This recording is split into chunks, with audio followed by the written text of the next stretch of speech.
Let's give a round of applause for all the candidates.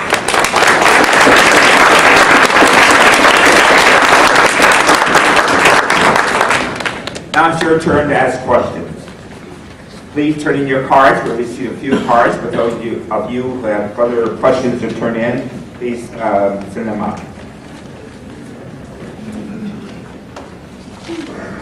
Okay, I shall read the question, and if they're not addressed to any particular candidate, I will just go down and have each candidate address the issue. Okay? 1 minute. 1 minute for each one. Okay?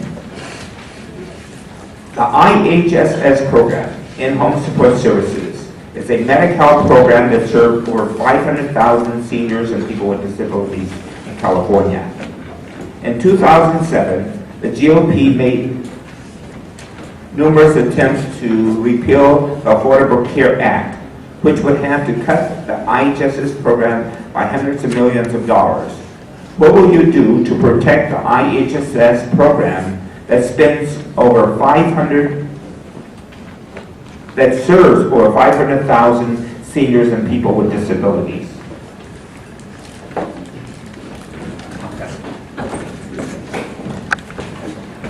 Yeah, it's a critical program. My family directly benefited from it when my grandma was living with us, and she received in-home care for a little while, and it was really helpful to be able to have somebody come to us. It's a critical program for helping our seniors age in place. It's a critical program for helping preventative, and it's actually significantly cheaper than having people go into hospitals, right? And so having us protect and fund and ensure that program is safeguarded is essential. Right now we need to ensure that the ACA is functioning and funded, and that when we have folks like McClintock who are voting to take away our health care and voting to repeal the Affordable Care Act, that we stop them in their tracks. And then we need to get to universal health care, which should include in-home services.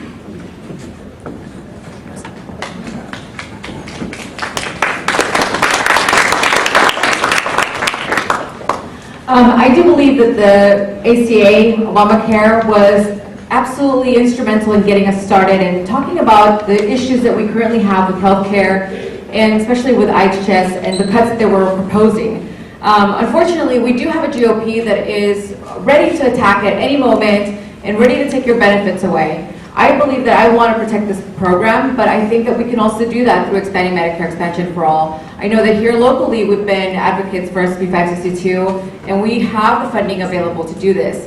Anytime that there are conversations about cutting the funding for programs like this that serve, you said 500,000 people, senior citizens today, and finding that and pushing that money elsewhere, I wonder what else they're going to try to take away from us. You know, these are benefits that we have all paid into, and these are benefits that we deserve to get back. We do deserve a return on our investments. And of course, I will fight for the ACA as it pertains today, but I think that we can absolutely improve on it through Medicare expansion.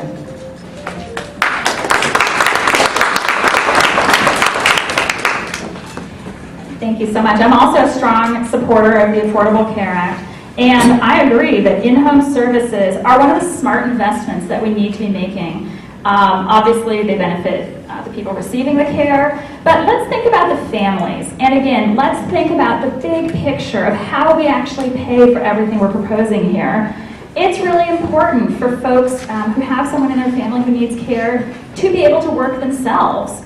You know, it's really important that we try to do everything possible to support families in our community so people can stay in the workforce, you know, so that when they have a relative who's ill or they have someone who's disabled in their family, they're not forced out and therefore not paying into the entire system we're describing here.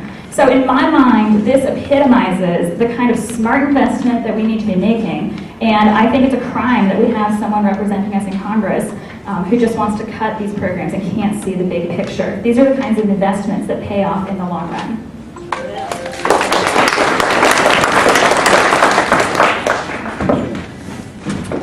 So I do support the in-home support, and I think we should have funding for it. We don't need Obamacare to make sure that we have funding for in-home support specifically. Just because there's a 2,000-page bill out there doesn't mean that that's what we have to do. I think we can have separate funding for that, and I support that. And in terms of McClintock and Obamacare, I think what most people ought to know is that yes, he did vote to repeal overall Obamacare. But when it came to the budget for Obamacare and the voting for that, he actually did not vote to repeal the Obamacare budget. All Republicans except for 9 in the House, so over 200 of them voted yes to repeal Obamacare. McClintock didn't actually. He's actually kind of flip-floppy on this issue. I'm actually strong and against Obamacare. I'm the only one in our race who's strongly against Obamacare. And I just think we should know that because the vote is actually going to go to the Senate fairly soon, and that's going to be the thing that repeals the Obamacare budget.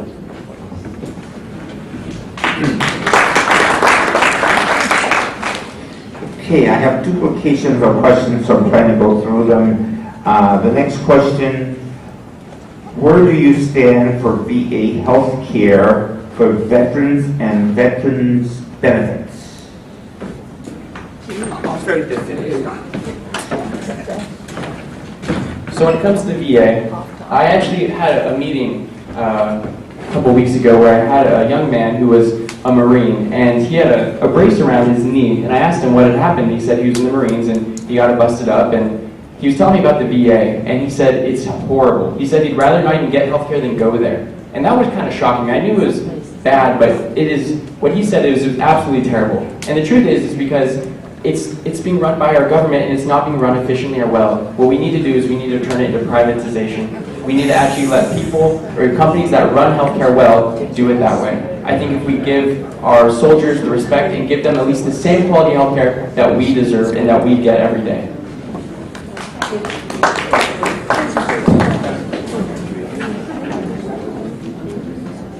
All right, so I do not support privatizing the VA. And in fact, the VA enjoys very high approval ratings among veterans as a whole, and I think is an excellent model of service delivery in our country. Of course, there's always room for improvement. And again, we should be allowing them to do the hiring that they need to do. We should be funding the VA appropriately and investing in a system that works rather than scrapping it. And here's why. Because veterans deserve that specialized, tailored care and expertise that they receive there. Here's what else veterans deserve: job training, housing assistance. They have served for our country, and we owe it to them to keep our promises to them. And McClintock has voted to undermine all of the things I'm listing here. That is not honoring our veterans. I'd also like to note that the VA is increasingly using telemedicine for some services.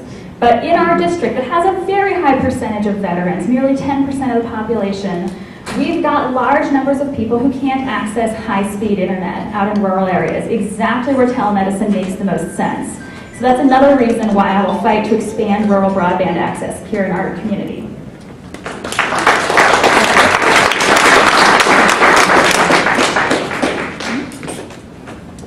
I also do not support privatizing the veterans, the VA, and I'll tell you why. One of the things that's happening today is that we have a government who is purposely defunding the VA and setting them up to fail. We have over 49,000 vacant positions within the VA and VA programs that support it, and those are purposely not being filled right now because they want them to fail. I mean, Trump has gone on the record time and time again offering a privatization option for the VA, and I don't think that that honors the service that our veterans did for our country. We should be taking care of them, not just their health care, but as Regina did say, we have to make sure that they have the proper housing, that they are able to come back from wars, and they have the proper health care, especially for trauma. And we need to get them back and reacquainted into society the right way, because that's the least that we can do for the service that they provided.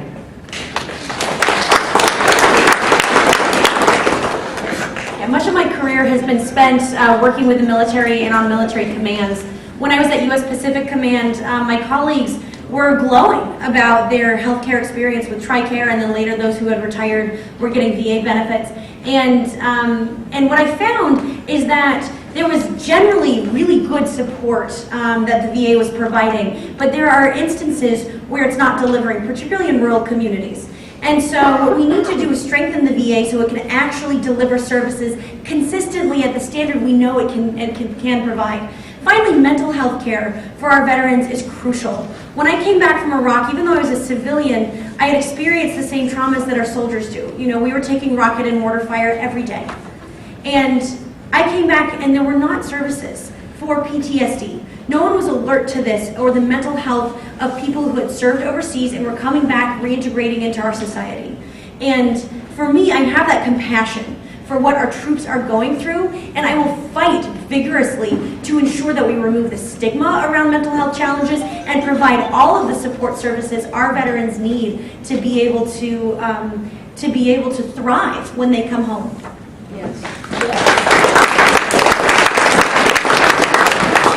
Okay, the next question. The bill introduced by Bernie Sanders called for a creation of a single-payer healthcare system, but provided few details about how to implement the program. How do you propose to implement a single-payer healthcare program? Yes, I'm a strong supporter of getting us to universal health care. California's single-payer model is a great model that we can use and hopefully nationalize.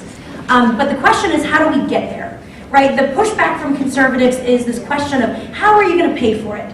So we have a three-pronged proposal of getting us to universal health care. The first step is lowering drug and hospital prices so that they reflect more closely the actual costs. California has passed a price transparency bill for pharmaceuticals that is actually allowing us to not pay $400 for a pill, but get us down to paying $1 for that pill, what it actually costs to produce. The second phase is universal primary care. It's a lot cheaper to provide primary care. It prevents people from going into emergency rooms when they hit a crisis. It allows us to create a culture of preventative care and anticipating problems rather than waiting until issues become catastrophic. And so if we can phase in universal primary care, that gets us towards the final step of universal health care for our country.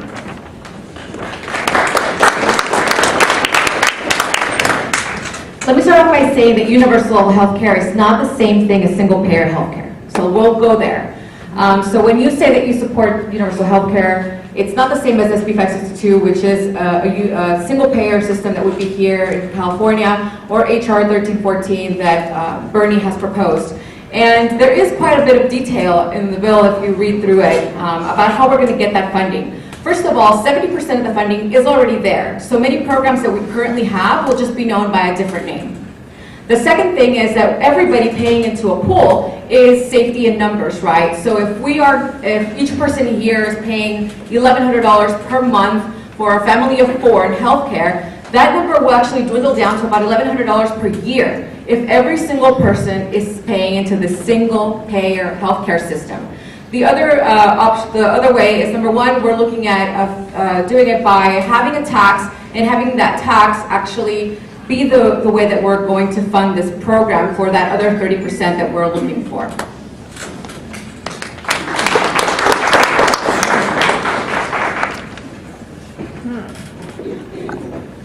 So I believe that healthcare is a right, and I believe that it's a necessity. And it's a crime that the wealthiest country in the world can't manage to provide basic care for its citizens. But the question in my mind at the federal level is, how do we do the most good for the most people as fast as possible? And I don't think the Bernie Sanders bill accomplishes that. Instead, here's what I propose to do. First of all, stop the bleeding. Right now at the federal level, care is being taken away from people. McClintock's vote on the tax bill at the end of December would take care away from about 30,000 people here in our own district. The children's health insurance program is under threat. We know there are $25 billion of cuts proposed for Medicare this year unless Congress acts to stop them. So we need to stop those threats to our care. Second, I believe in adding in a public option. I think that once we've stabilized our individual insurance markets, expanding something like Medicare Advantage and allowing people to buy into that is a reasonable way to make sure everybody has a high-quality option that's accessible to them, even in our rural areas. And then we can take advantage of drug price savings and build in additional subsidies to expand coverage over time and get to that universal coverage.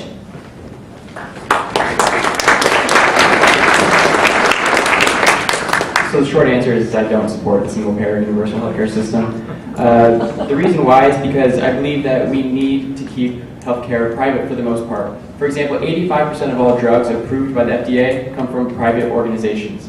75% of all clinical trials are fully funded by private organizations. It creates so much innovation, and we cannot get rid of that and let the government take over. Now, I know we have huge problems in our healthcare system. There's no secret about that. And we need to address them by increasing competition and increasing transparency, and I'm going about it that way. We have one last question.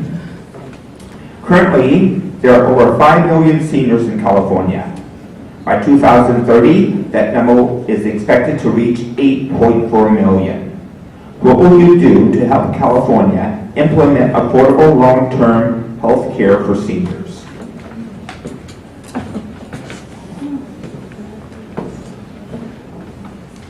So to implement affordable health care in the long term for seniors, we need to make sure we have solid Medicare plans. I mean, we promise people these things, they paid into it all their lives. We deserve to actually give it to them. And if we promised it to them, we need to actually give it to them and give them the quality of care that they deserve and they need and that they've worked for all their lives. So I believe in actually upholding our promises and giving it to them. And it's tough because it's going to cost a lot. But for the young people coming in, we need to change the new stuff. And we need to stop the bleeding and make it so that it makes some changes. But for the people that are currently in 65 and older and retired, we need to uphold our promises and actually give them good quality service.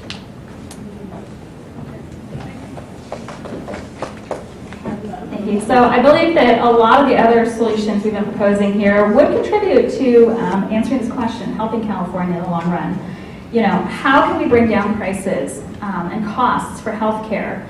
You know, I think that the centers, the current federal policy around Medicare, for example, to reward value and outcomes rather than pay everything on a fee-for-service basis, makes a lot of sense. And that increasing that standard, and for example, if there were a public option, applying it there too, could bring down costs. There are other incentives for accountable care organizations to band together and again, integrate services more, reduce inefficiencies, and deliver more for the same price or less. You know, we need to be looking at ways to be more efficient in our care delivery, but we also need to be investing in our economy as a whole in smart ways so that people are able to pay into the system. Emphasizing again that if we are cutting public education funding today, here's what that really does. That cuts our ability to provide for our seniors down the road. We need to be investing in job training so people have good earnings and can pay into the system and help us all grow and prosper.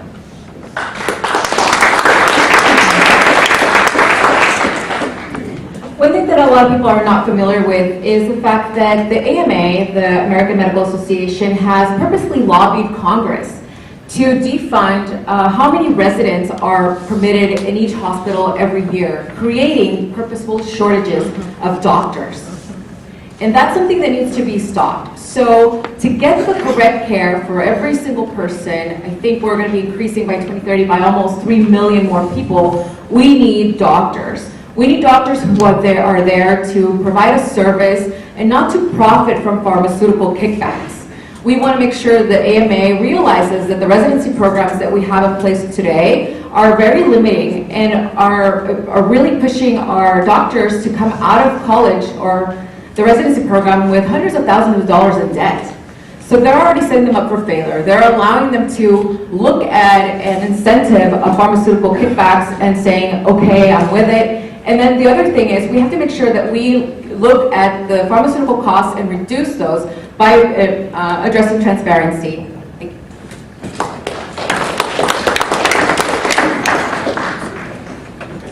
You don't walk into the grocery store and get your milk and eggs and cheese and come back and get a bill 2 months later for $2,000 and say, oh my gosh, my milk was out of network. Our healthcare system is fundamentally broken. You know, we need to be able to fix it. That's why we need to get to universal health care for our country. I don't want you to retire and then become an expert in every level of federal program and insurance and what can cover the gap and what can't. This is not what I want you spending your time thinking about and worrying about and wondering if you have the funds and resources and if your retirement is going to be sufficient to cover your health care needs. I would like you to be worrying about when you get to see your grandkids next. This is what we retire for, right? So it is critical that we replace this House of Representatives right now so that we can get people in who are going to be practical, understand how to make our healthcare cheaper, more effective, and more efficient so that we can move forward as a country and an economy and stop worrying about start worrying about living our lives, not how we can survive. So vote for Jessica Morse for Congress.